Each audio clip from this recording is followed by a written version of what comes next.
जिन्होंने हमसे वोट मांगा और हमने उनके जो कैंडिडेट थे सरनाइक साहब, उनको बम्पर वोट से जिता के आए। हमारे डिप्टी सीएम भी थाने के ही हैं और आज हमारे जो एमएलए हैं सरनाइक साहब, वो खुद कैबिनेट मिनिस्टर है महाराष्ट्र जैसे राज्य के, परिवहन मंत्री हैं। उनको प्रेजेंटेशन दे चुके हैं, उनके ऑफिस में प्रेजेंटेशन दे चुके हैं, लेकिन उसके बावजूद में उनके ऑफिस से कुछ हो नहीं रही है हलचल। अनफॉर्चुनेट है बहुत। ठीक है, अब ये रोड की हालत ऐसी है कि यहाँ पे गाड़ी तो दूर, पैदल चलना भी मुश्किल है। स्कूल की बसेस आने के लिए रेडी नहीं है, रिक्शा आने के लिए रेडी नहीं है। ठीक है, कच्चा रास्ता है पूरी तरह। कागजी कार्रवाई सब कुछ हो चुकी है, लेकिन अभी तक जो फिजिकल एक्टिविटी जो होनी चाहिए स्टार्ट, वो अभी तक कुछ भी नहीं दिख रहा है। सिर्फ पत्थर डाल के रख दिए हैं और आप देख रहे हैं कि ऐसी कंडीशन है कि बाइक लेने जाना भी पॉसिबल नहीं है। बैक रोड पे अगर आप देखोगे तो वहाँ पे काफी डार्कनेस है। वो डार्कनेस की वजह से यहाँ पे काफी इलीगल काम भी होते रहते हैं आए दिन। हमको हमारे बच्चों को नीचे भेजने में काफी डर नमस्कार, लगता है। मैं सचिन दुबे, आप देख रहे हैं एमबीए मीडिया नेटवर्क। इस समय हम मौजूद हैं गौरव वैली में और आपको बता दें कि इस तरह आप देख सकते हैं किस तरह से ये जो सड़कों की हालत है, और इन सड़कों की हालत के चलते यहाँ पर जो एक हाई फाई सोसाइटी है जिसका नाम उमिया ओएसिस से, यहाँ के जो लोग हैं, स्थानिक लोग हैं, वो काफ़ी परेशान हैं। उनका ऐसा कहना है कि इस सड़क के चलते उनकी रोज़मर्रा की जो ज़िंदगी है उसमें भारी समस्याएं जो है वो सामना करना पड़ रहा है। बच्चों की जो बस की गाड़ियां हैं वो नहीं आती, रिक्शा नहीं मिलता उन्हें, तमाम तरह की जो समस्याएं हैं ये सोसाइटी के जो लोग हैं उन्हें सामना करना पड़ रहा है। हम जानते हैं उन लोगों से कि आखिर क्या कारण है जो इस सड़क का जो निर्माण है वो हो नहीं पा रहा है और किन समस्याओं का जो है सामना इन लोगों को करना पड़ रहा है। देखिए, मेरा नाम नेहा पंचाल है, मैं उमिया ओएसिस में रहती हूँ। यहाँ 1-1.5-2 साल से हम लोग रह रहे हैं। जिस तरीके से बिल्डर ने प्रॉमिस किया था, या हम मीरा रोड में रहते, मुंबई में रहते, अच्छे रोड्स ये सब प्रॉमिस किए जाते हैं। 1.5 साल से ये रोड का यही हाल है। जितनी बार भी हम लोग एमबीएमसी या किसी के भी पास गए, ऐसा भी नहीं है कि हम लोग नहीं गए हैं, हम सभी के पास गए हैं जिन्होंने प्रॉमिस किए हैं। 2-3 दिन काम चलता है, वापस यहीं आके रुक जाता है। लास्ट ईयर हमने रेनी सीजन पूरा इसी कंडीशन में रोड में निकाला है, जिसकी वजह से बहुत एक्सीडेंट हमारे बिल्डिंग वालों ने उठाए हैं और जिसकी वजह से बहुत नुकसान हुआ है। उसके बाद फिर हम लोग ने कोशिश किया कि ये साल दिवाली तक बन जाए, समर वेकेशन आ गया, फिर भी हमें कोई रिस्पांस नहीं मिल रहा है। अब 1 महीने बाद तुरंत हमारा रेनी सीजन है, जिसके लगे हमको और भी चिंताएं हो रही है कि बच्चे लोग हैं, लेडीज है, सीनियर सिटीजन है। अगर हमको रिक्शा नहीं मिलती है तो बारिश में ये सब चीजें हम कैसे फेस करेंगे। अगर रिक्शा नहीं मिलती है, बारिश है, आप सोचो यहाँ से हमको कहाँ तक चल के जाना होगा, तब जाके हमारी ये प्रॉब्लम रिजॉल्व होंगी। छोटे बच्चे रहते हैं, बाजू में स्कूल है, आजू बाजू रेसिडेंशियल एरिया है, मुंबई जैसे शहर में रहते हैं। इतना डेवलप किया जा रहा है मीरा रोड, बट यहाँ पे कोई भी डेवलप वर्क आज 2 साल में कुछ भी नहीं दिख रहा है। आप देख सकते हो हमारी बिल्डिंग 2 साल में कैसी है और उसके सामने का रोड कैसा है। अभी उसका इशू तो बहुत से लोग ऐसे बोल रहे हैं कि इन्होंने बना के दे दिया है, एक बोल रहा है कि किसी और बिल्डर के हाथ में है रोड बनाने का काम, एक बिल्डर बोल रहा है कि किसी और के हाथ में है। इधर से उधर पास आउट हो रहा है, लेकिन काम नहीं हो रहा है।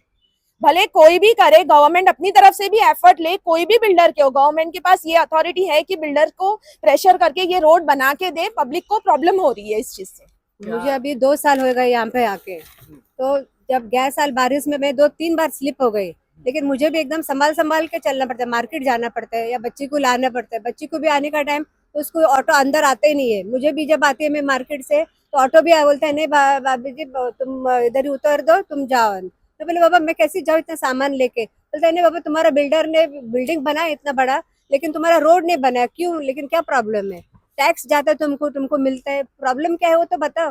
वो बोलता है कि नहीं बिल्डर बनाएगा, बिल्डर नहीं बनेगा तो तुमको टैक्स मिल, तुम बनाओ ना। फिर हम लोग टैक्स नहीं भरेंगे, जब बिल्डर को देना है तो तुम टैक्स क्यों लेते हैं। हमको यहाँ पे बच्चों के साथ रहने में काफी तकलीफ हो रही है। लाइक ये रास्ता नहीं बनने के कारण पूरा रास्ता डार्क है यहाँ का। कुछ टाइम पहले हमने हमारे बिल्डिंग से ही कुछ लोगों ने जाके कुछ रिक्वेस्ट करके यहाँ पे एटलीस्ट लाइट्स तो हमारे लिए लगवाए। स्टिल बैक रोड पे अगर आप देखोगे तो वहाँ पे काफी डार्कनेस है। वो डार्कनेस की वजह से यहाँ पे काफी इलीगल काम भी होते रहते हैं आए दिन। हमको हमारे बच्चों को नीचे भेजने में काफी डर लगता है इसी रीजंस की वजह से।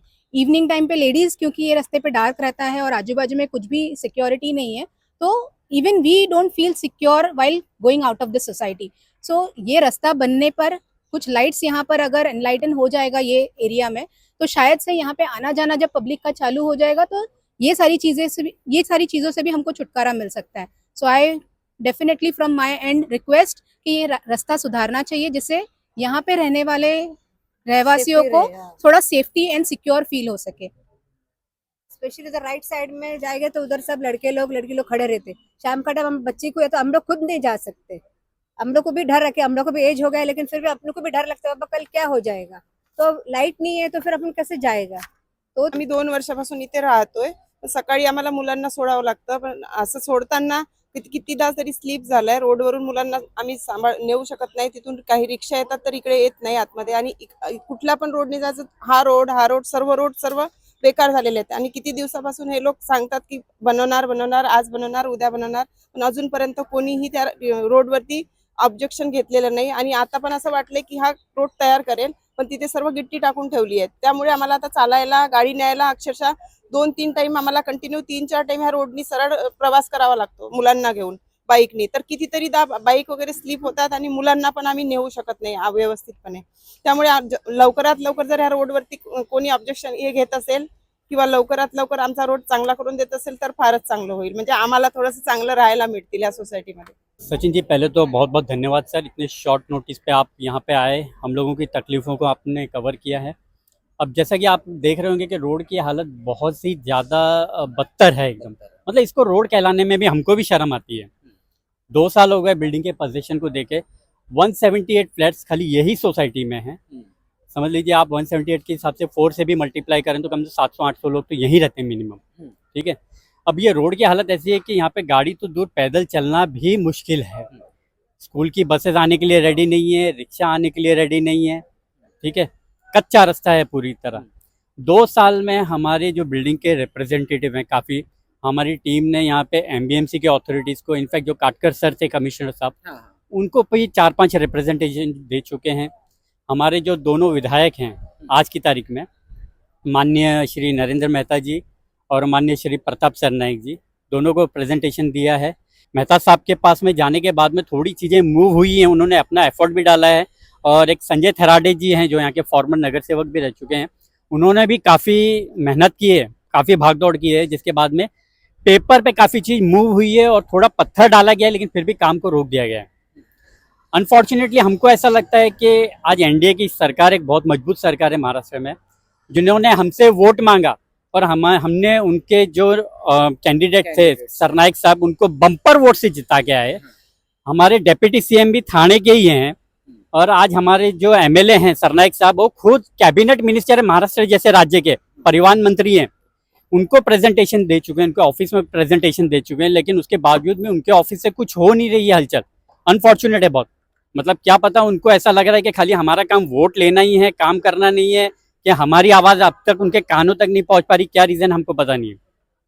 एक और चीज़ है, एकनाथ शिंदे साहब जब अभी कुछ दिन पहले आए थे कोर्ट के और फ्लाईओवर के उद्घाटन के लिए, मीरा भाईंदर के सारे कॉन्ट्रैक्टर्स को जमा करके एक खड्डे भरवाने में लगा दिए गए थे। आज हम 2 साल से तकलीफ पा रहे हैं ये रोड के लिए, लेकिन 2 साल से हमारा ये रोड हमको नहीं मिल पा रहा है, ठीक है। तो मतलब मेरा तो यही प्रशासन से यही प्रश्न है कि सर, आपको खड्डे भरवाने के लिए, मंत्री महोदय के खड्डे भरवाने के लिए समय है, लोगों को जो प्रॉपर्टी टैक्स भर रहे हैं, और जो एक्चुअल नागरिक, कोई भी रिपब्लिक में नागरिक एक्चुअल अथॉरिटी होता है, ठीक है, citizen is the ultimate authority, उनके लिए आप रोड और मूलभूत सुविधाएं उपलब्ध नहीं करा पा रहे हैं। मतलब क्या रीजन है? क्या आपको जब तक अंडर टेबल नहीं मिलेगा, जब तक आपके लोग की हलचल नहीं होगी, या जब तक आपको डिप्टी सीएम से आपका ऑर्डर नहीं मिलेगा, जब तक आप नहीं हिलोगे?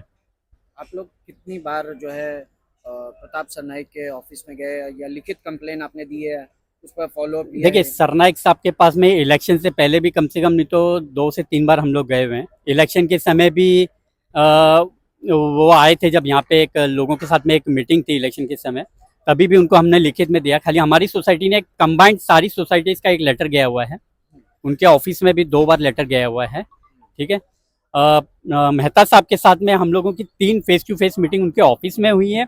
मेहता साहब खुद भी आए हुए हैं यहाँ पर, उन्होंने भी प्रॉमिस किया और उन्होंने किया भी एफर्ट है, उसको हम डिनाई नहीं करेंगे। We will appreciate that thing कि उन्होंने एफर्ट लिया है और कुछ चीज़ें आगे भी बढ़ी हैं। खुद उन्होंने फ़ोन पे हमारे सामने भी आगे बात किया हुआ है। मतलब आप कहना चाहते हैं कि मेहता जी ने जो बातें की थी उसमें से कुछ काम किया, लेकिन हुआ है। सरनाइक साहब की तरफ से कोई भी response नहीं। अनफॉर्चुनेटली इलेक्शन के बाद तो एटलीस्ट कोई भी हलचल उनकी तरफ से कोई भी दिखाई नहीं दी है, जबकि हमको उम्मीद थी कि आज हमारे जो एमएलए हैं बम्पर वोट से जीत के हैं, रिकॉर्ड वोट से जीत के हैं, महाराष्ट्र के परिवहन कैबिनेट मिनिस्टर हैं, तो डेफिनेटली वो कुछ ना कुछ तो रिजल्ट लेके ही आएंगे, लेकिन अनफॉर्चुनेटली कुछ हुआ नहीं। देखिए मेरा नाम त्रिलोक जोशी है। मैं उमिया ओसिस में लास्ट 2 साल से रह रहा हूँ और जहाँ तक आप देख सकते हो कि ये बिल्डिंग के आगे जो है रोड ही नहीं है, सिर्फ एक कच्चा रास्ता है जहाँ पे पत्थर डाले हुए हैं। और जब हम ये प्रोजेक्ट बेचा गया था तब हमें बिल्डर ने कमिट किया था कि ये डीपी प्लान में है और जो कि जेके आइरिस तक ये रोड जाएगा आगे। तो बिल्कुल भी आप देख रहे हैं रास्ता ही नहीं है, वहाँ पे आगे शेड लगा हुआ है, पता नहीं वो कौन से बिल्डर ने वो एक्सेस रोका हुआ है। बट वहाँ की वजह से एक्चुअली मैंने बिल्डिंग में फ्लैट लेने का रीज़न ये था कि मेरा स्कूल यहाँ से नज़दीक है बच्चे का, तो जिसका एक्सेस वो वॉकेबल डिस्टेंस ले सके। लेकिन अभी मुझे बस लेनी पड़ रही है एवरी ईयर, और बस भी हमारे बिल्डिंग की प्रीमाइसेस पे आने के लिए रेडी नहीं है। Even we are paying full to bus, but रास्ते के कारण वो बस वाले यहाँ पे नहीं आते, हमें बच्चों को वहाँ पे ड्रॉप करना पड़ता है। हाल फिलहाल तो हम जैसे तैसे इसे मैनेज कर पा रहे हैं, लेकिन बारिश के दिनों में बैग बच्चों को लेके वहाँ तक ड्रॉप करना बहुत डिफिकल्ट होता है। काफ़ी टाइम हमारे यहाँ बिल्डिंग में बहुत सारे एक्सीडेंट्स भी हुए हैं जहाँ पे इस रास्ते की वजह से बाइक स्लिप हो जा रही है, या फिर कभी कभी एम्बुलेंस वहाँ तक आने के लिए भी प्रॉब्लम होती है। तो ये कंडीशन हम आपके चैनल के माध्यम से एस्केलेट करना चाहते हैं कि जल्दी से जल्दी एमबीएमसी या जो भी अथॉरिटी है, कागजी कार्रवाई सब कुछ हो चुकी है, लेकिन अभी तक जो फिजिकल एक्टिविटी जो होनी चाहिए स्टार्ट, वो अभी तक कुछ भी नहीं दिख रहा है। सिर्फ पत्थर डाल के रख दिए हैं और आप देख रहे हैं कि ऐसी कंडीशन है कि बाइक लेने जाना भी पॉसिबल नहीं है। एग्जैक्टली मैं रिक्वेस्ट करना चाहूँगा रोड अथॉरिटी का, इवन जो भी लोकल अथॉरिटीज है लाइक एमबीएमसी है, जो भी रिस्पॉन्सिबल हैं रोड के लिए, उनको इसके ऊपर इमीडिएट एक्शन लेना चाहिए, क्योंकि चैलेंजेज और सब लोग अवेयर हैं। ऐसा नहीं किसी को पता नहीं है, सबको पता है। उनकी एमबीएमसी की व्हीकल्स आती हैं कचरा उठाने के लिए, उनके लोग आते हैं, बट ऐसा नहीं है। लेकिन जानबूझ के कहीं ना कहीं ये इग्नोर किया जा रहा है। हम सपोज एक गाड़ी परचेस करते हैं तो पहले रोड टैक्स पे करते हैं, फिर उसके शोरूम से बाहर आती है। बट रोड की कंडीशन ऐसा है कि हमारे घर पे या हमारे यहाँ कोई रिलेटिव आते हैं तो वो ऐसा बात करते हैं कि तुम लोग सही में मुंबई रह रहे हो या कोई गाँव में आके बस गए हो। तो उनको हम कुछ जवाब नहीं दे पाते हैं कि क्या है। और ख़ास करके बच्चों के लिए और महिलाओं के लिए, बुजुर्गों के लिए तो बहुत बड़ा चैलेंज हो गया है, क्योंकि कभी भी निकलेंगे तो बाहर तो जाना पड़ता है। स्कूलिंग है, उनको मार्केट में भाजी लेने जाना है, कुछ भी है। जब भी कोई काम से निकलते हैं तो ये उनके दिमाग में वो अवॉइड करते हैं कि बाहर ना जाना पड़े, क्योंकि रोड कंडीशन देख करके। तो ये मतलब एक ऐसा बेसिक नीड है कि मेरे हिसाब से इसको इमीडिएट एक्शन होना चाहिए। जून 2024 के फोटोज है, the condition is the same. जो फोटोज में हमारे पास ये जो फोटोज की कंडीशन है वो आज भी रोड की वही कंडीशन है, यानी कि देख लीजिए कोई इम्प्रूवमेंट नहीं है। तो ये हमारी आपके चैनल के माध्यम से रिक्वेस्ट है कि जितना जल्दी अगर आप भी पुश कर पाओ अपने साइड से तो हम्बल रिक्वेस्ट बनाना चाहिए। हाँ, अभी जैसे अभी बताया भाई ने कि ये रोड और बदतर होते जा रही है। सब देखोगे कि आजू बाजू पे जितने सीमेंट के रोड है और इतने सारे पत्थर हो रहे हैं कि आजू बाजू की बिल्डिंग्स के काम की वजह से और ये रोड बनने में और तकलीफ हो रही है। जैसे अभी आप देख रहे फोटो, ये पिछले साल के है, तो मतलब तो अभी तो मानसून आया नहीं और आप देख रहे हो कि ये हालत है। तो जितने भी है ना आपके मीडियम से जो हम बातें करेंगे कि जितनी जल्दी प्रशासन इसमें हाथ डाले उतना अच्छा होगा और कंक्रीट रोड हो जाए, डांबर नहीं, हम कंक्रीट की मांग करते हैं, एटलीस्ट पक्का रोड बन जाए। Thank you.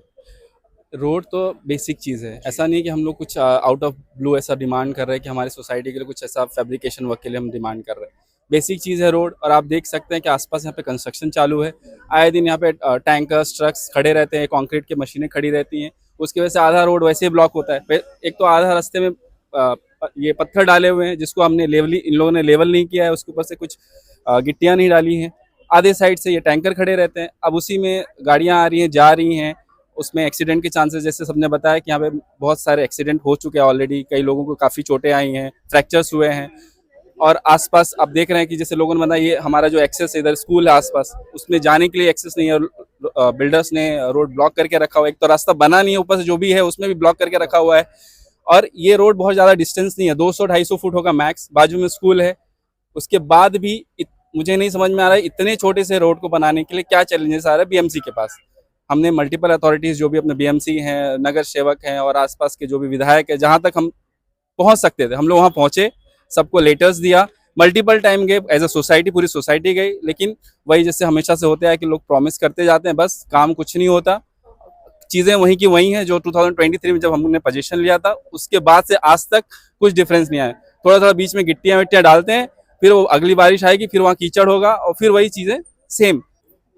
कुछ दिनों पहले ओटीटी पे एक वेब सीरीज आई थी पंचायत, जिसमें हमने देखा था कि गांव का दृश्य था और गांव की सड़क पर रोजाना जो है एक हादसा हो जाता था, जिसके चलते लोग परेशान थे। वो ग्राम पंचायत के जो सदस्य थे उनके पास जाते हैं, फिर वहां से गांव वाले जो है सब मिलकर विधायक जी के पास जाते हैं, लेकिन इसके बावजूद भी जो उनकी समस्या है जस की तस बनी रहती है। तो कहीं ना कहीं इस सारे विषय को देख के यही लग रहा है कि जिस तरीके से 2023 से 2025 तक पहुंच चुके हैं, लेकिन इनकी जो समस्या है वो जस की तस बनी हुई है। सभी आते हैं, सुनते हैं और चले जाते हैं। अभी तक इनकी समस्या का जो निवारण है किसी भी पार्टी या किसी भी नेता या ये कहें शासन प्रशासन से इन लोगों को अभी तक मिल नहीं पाया है। ये तो बहुत ही गंभीर विषय है कि अगर कोई एक सोसाइटी या फिर एक बिल्डिंग में जब भी कोई एक व्यक्ति घर लेता है तो उसकी तरफ से, बिल्डर की तरफ से प्रॉमिस किया जाता है कि ये रास्ता बना कर दिया जाएगा, लेकिन अभी भी ये रास्ता जो है जस का तस बना है। लेकिन अब देखने वाली बात ये होगी कि ये रास्ता कब तक बनकर इन लोगों को मिल पाएगा, ताकि जो मूलभूत सुविधाएं हैं वो इन लोगों को मिल पाए। इसी तरह की तमाम खबरों के लिए बने रहे एमबीए मीडिया नेटवर्क पर। अजय यादव के साथ मैं सचिन दुबे, धन्यवाद।